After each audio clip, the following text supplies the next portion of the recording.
राधे राधे सखियों, आप सभी का मेरे YouTube चैनल भक्ति सागर बाय शर्मा में बहुत स्वागत है। आज मैं आपके लिए बहुत ही अद्भुत कहानी लाई हूँ, 2 गर्भवती स्त्रियों की। चलिए सुनते हैं। बहुत समय पहले एक सुंदर गांव में एक गर्भवती स्त्री रहती थी, जिसका नाम राधा था।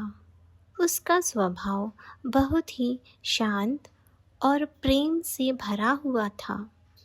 रोज सुबह राधा भगवान का नाम लेती, मधुर भजन सुनती और अपने गर्भ में पल रहे शिशु से बातें करती थी। वह कहती थी अपने शिशु से कि मेरे बच्चे, तुम साहसी बनो, दयालु बनो और हमेशा सत्य के मार्ग पर चलो। इस तरह से वह अपने गर्भ में पल रहे शिशु से बातें करती थी।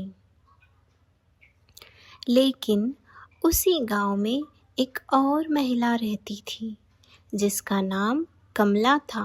वह हमेशा क्रोध, चिंता और दूसरों की बुराई में लगी रहती थी। गर्भावस्था में भी उसका मन अशांत ही रहता था। समय बीतता गया। कुछ महीनों बाद दोनों ने बच्चों को जन्म दिया। राधा का पुत्र बहुत शांत, बुद्धिमान और प्रेमपूर्ण स्वभाव का निकला। वह छोटी उम्र से ही सबकी मदद करता था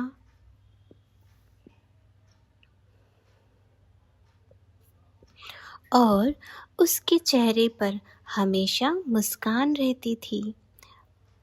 वहीं दूसरी ओर कमला का पुत्र जल्दी गुस्सा करने वाला और चिड़चिड़ा स्वभाव का हो गया। वह हर छोटी छोटी बातों पर नाराज हो जाया करता था। एक दिन गांव में एक ज्ञानी संत आए। गांव के लोग अपने बच्चों को उनके पास आशीर्वाद दिलाने ले गए। संत ने जब दोनों बच्चों को देखा तो देखकर मुस्कुराते हुए कहा कि बच्चे केवल शरीर से नहीं जन्म लेते, उनका मन माँ के विचारों से बनता है। फिर संत ने उन सभी गांव की महिलाओं से कहा, गर्भ में पल रहा शिशु हर भावना को महसूस करता है। माँ का संगीत, वाणी और सोच सीधे बच्चे के मन तक पहुँचती है। इसलिए गर्भावस्था में हमेशा अच्छे विचार रखना आवश्यक होता है। यह सब सुनकर कमला की आंखों में आंसू आ गए। उसे अपनी गलती का एहसास हुआ। उस दिन के बाद उसने क्रोध छोड़ दिया। वह रोज भगवान का नाम लेने लगी, अच्छे विचार सुनने लगी और अपने बच्चे को प्रेम से समझाने लगी। धीरे धीरे उसका बच्चा भी बदलने लगा। उसका स्वभाव शांत होने लगा। कमला बहुत खुश हो गई। फिर अपने बच्चे को उन्हीं संत के पास ले गई। तब संत ने कहा कि माँ बदल जाए तो बच्चे का भविष्य भी बदल जाता है। उसके बाद संत ने उस बच्चे को आशीर्वाद दिया। चलिए अब जानते हैं कथा से सीख। गर्भ में पल रहा बच्चा माँ की हर भावना को महसूस करता है। सकारात्मक विचार बच्चे के भविष्य को सुंदर बनाते हैं।